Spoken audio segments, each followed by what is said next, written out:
अगर आप रीट एग्ज़ाम के लिए इंग्लिश को सिलेक्ट करते हैं तो आपके सिलेबस में टीचिंग मेथड्स का पार्ट दिया गया है। टीचिंग मेथड्स थ्योरेटिकल पार्ट है जिसमें कई सारे स्टूडेंट्स को कन्फ्यूजन है कि क्या पढ़ें और क्या नहीं।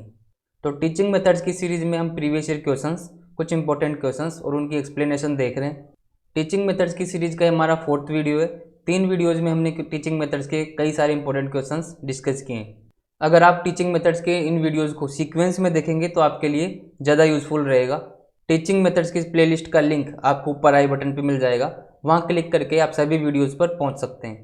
अब तक हमने 30 क्वेश्चंस डिस्कस कर लिए, आज हम आगे के क्वेश्चंस डिस्कस करेंगे। क्वेश्चन नंबर 31 देखते हैं। Who developed bilingual method? Bilingual method किसने विकसित किया? तो कुछ इस तरीके के बिल्कुल फैक्चुअल क्वेश्चंस भी आपके एग्जाम में आ सकते हैं, तो आपको ध्यान रखना है bilingual method professor CJ Dodson ने विकसित किया। बाइलिंगुअल मेथड की हमने बात की थी। बाइलिंगुअल मेथड में टीचर मदर टंग का यूज कर सकता है लेकिन लर्नर टारगेट लैंग्वेज का ही यूज करेगा। अब देखते हैं question number 32। In which approach does the teacher introduces the new words incidentally in the class? कौन सी अप्रोच के अंदर टीचर नए वर्ड्स इंट्रोड्यूस करता है क्लास के अंदर इंसिडेंटली, मतलब संयोग से? तो ऐसी कौन सी अप्रोच है जिसके अंदर कुछ संयोग से या फिर बिना चाहते हुए भी नए वर्ड इंट्रोड्यूस हो जाते हैं क्लास के अंदर? तो इस तरीके के अप्रोच को हम क्या बोलते हैं? Situational approach. सिचुएशनल अप्रोच में हम क्या करते हैं, कुछ सिचुएशन क्रिएट करके फिर हम कोई टारगेट लैंग्वेज लर्नर को सिखाने की कोशिश करते हैं, जिसमें क्या होता है कई बार इंसिडेंटली नए वर्ड्स इंट्रोड्यूस हो जाते हैं। क्वेश्चन नंबर 33 की बात करते हैं। Which technique of reading is used to look for specific piece of information? तो रीडिंग की ऐसी कौन सी टेक्निक है जिसके अंदर हम कुछ स्पेसिफिक इन्फॉर्मेशन को ढूंढते हैं किसी टेक्स्ट के अंदर? जैसे हमें कोई वर्ड, कोई फ्रेज या फिर कोई इन्फॉर्मेशन ढूंढनी है किसी बहुत बड़े टेक्स्ट के अंदर, तो हम क्या करेंगे, जल्दी से उसको पढ़ेंगे और चेक करेंगे कि हमारी जो स्पेसिफिक इन्फॉर्मेशन है वो कहाँ पे है। तो इस टेक्निक को हम क्या बोलते हैं? स्कैनिंग।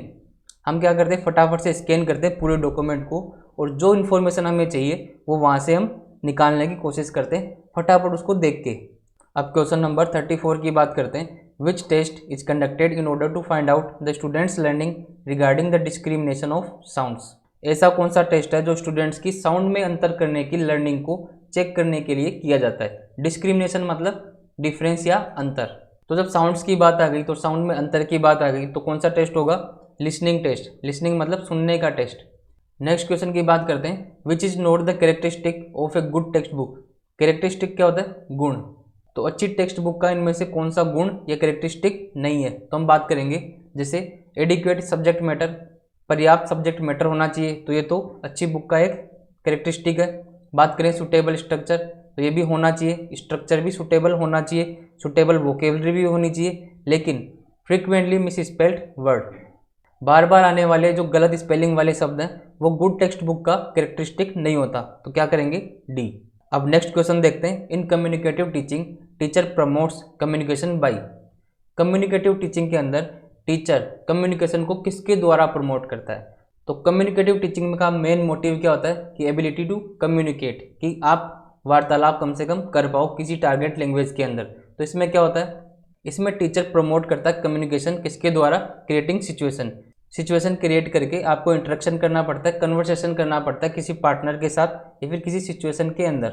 अब नेक्स्ट क्वेश्चन देखते हैं। Communicative approach to evaluation emphasises? Evaluation की जो कम्युनिकेटिव अप्रोच होती है वो किस पर जोर देती है? इवैल्यूएशन मतलब मूल्यांकन करने की जो कम्युनिकेटिव अप्रोच होती है वो किस पर जोर देती है? तो कम्युनिकेटिव अप्रोच में क्या जोर रहता है कि हम जो बोलें उसका सेंस कम से कम समझ में आए, उसका मीनिंग क्लियर हो। इसका आंसर क्या होगा? A. Importance of meaning of utterances rather than form and structure. इसमें हम फॉर्म और स्ट्रक्चर पर ध्यान नहीं देते सेंटेंस की, हम बात करते हैं अभिव्यक्ति पर कि कितना हम अपने को प्रेजेंट कर पा रहे हैं, अभिव्यक्त कर पा रहे हैं। अटरेंस मतलब अभिव्यक्ति। अब नेक्स्ट क्वेश्चन देखते हैं। Evaluation in education is? Education में जो मूल्यांकन होता है या इवैल्यूएशन होता है वो होता है, तो एजुकेशन में जो इवैल्यूएशन होता है वो होता है कंटिन्यूस एंड क्यूमुलेटिव। कंटिन्यूस भी होता है और क्यूमुलेटिव भी होता है। कंटिन्यूस मतलब सतत या जारी, मतलब कंटिन्यू होता है, इवैल्यूएशन चलता रहता है किसी लर्नर का।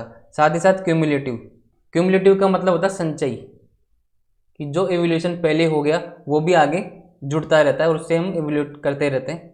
इसलिए हम बोलते हैं evaluation in education is both continuous and cumulative. अब नेक्स्ट क्वेश्चन देखते हैं।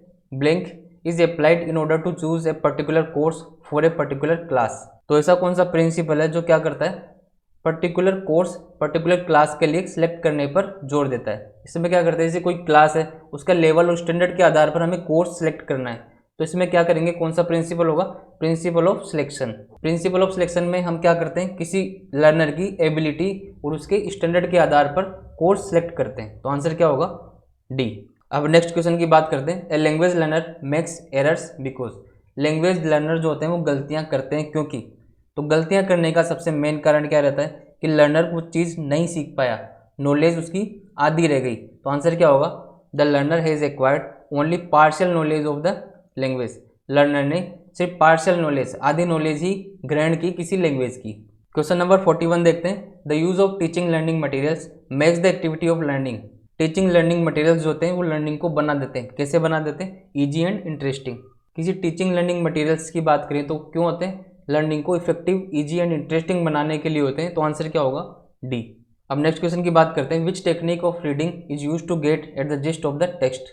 रीडिंग की ऐसी कौन सी टेक्निक है जो किसी टेक्स्ट के जिस्ट तक पहुंचने के लिए यूज की जाती है। अब जिस्ट क्या होता है, जिस्ट होता है किसी टेक्स्ट का मूल भाव, तो इस टेक्निक को हम बोलते हैं स्किमिंग। स्किमिंग में हम क्या करते हैं, पूरा टेक्स्ट पढ़ते हैं, उसमें जो मूल भाव निकल रहा है उस टेक्स्ट का वो ग्रहण कर लेते हैं, उसका आइडिया हम लगा लेते हैं पूरा टेक्स्ट पढ़ने के बाद। और स्कैनिंग की बात भी हमने प्रीवियस क्वेश्चन में की थी। स्कैनिंग में हम क्या करते हैं, कोई स्पेसिफिक इन्फॉर्मेशन ढूंढते हैं, जैसे कोई लाइन, कोई वर्ड या फिर कोई इन्फॉर्मेशन, उसके लिए हम स्कैनिंग करते हैं, फटाफट डॉक्यूमेंट स्कैन करके पता लगाते हैं कि जो हमारा जो स्पेसिफिक इन्फॉर्मेशन है वो कहाँ पे है। अब क्वेश्चन नंबर 43 देखते हैं। Blank test measures the language skill naturally. ऐसा कौन सा टेस्ट है जो लैंग्वेज स्किल को नेचुरली मेजर कर लेता है। तो ऐसे टेस्ट की बात करें तो ऐसा टेस्ट होता है सब्जेक्टिव टेस्ट। सब्जेक्टिव टेस्ट में क्या होता है, हमको एक ओपिनियन देना पड़ता है, तो ओपिनियन देने के लिए आपको लैंग्वेज अच्छे से आनी चाहिए, तभी आप ओपिनियन दे पाओगे। अब क्वेश्चन नंबर 44 देखते हैं। What is the cause of failure in learning a second language. किसी सेकंड लैंग्वेज को सीखने के लिए जो कॉज ऑफ फेलियर, असफलता का कारण होता है, वो क्या होता है। तो असफलता के कारण की बात करें तो वो क्या होता है, over simplification of target language, कि हम टारगेट लैंग्वेज को बहुत आसान बना देते हैं, जिससे क्या होता है, हम उसकी थ्योरेटिकल नॉलेज ले पाते हैं और उसको सीख नहीं पाते। अब नेक्स्ट क्वेश्चन देखते हैं। Grammatical errors refers to. Grammatical errors को हम क्या बोलते हैं। तो ग्रामेटिकल एरर्स क्या होती है, जिसमें सेंटेंस में अरेंजमेंट में कोई गड़बड़ हो, तो उसको हम क्या बोलते हैं, एरर इन सिंटेक्स। तो आज के वीडियो में भी हमने कुछ क्वेश्चंस डिस्कस किए जो आपके एग्जाम के लिए बहुत इंपॉर्टेंट है। इन क्वेश्चंस के अंदर कुछ प्रीवियस ईयर क्वेश्चंस भी हैं और कुछ इंपॉर्टेंट क्वेश्चंस भी है। अगर आप आपके एग्जाम से पहले इन क्वेश्चंस को देख कर जाते हैं तो आप आराम से टीचिंग मेथड्स में अच्छा स्कोर कर सकते हैं। इसी तरीके के और इन्फॉर्मेटिव वीडियोज़ के लिए हमारे चैनल को सब्सक्राइब करें और लाइक करें, और कमेंट बॉक्स में ज़रूर बताएं कि आपको वीडियो कैसा लगा। Thank you.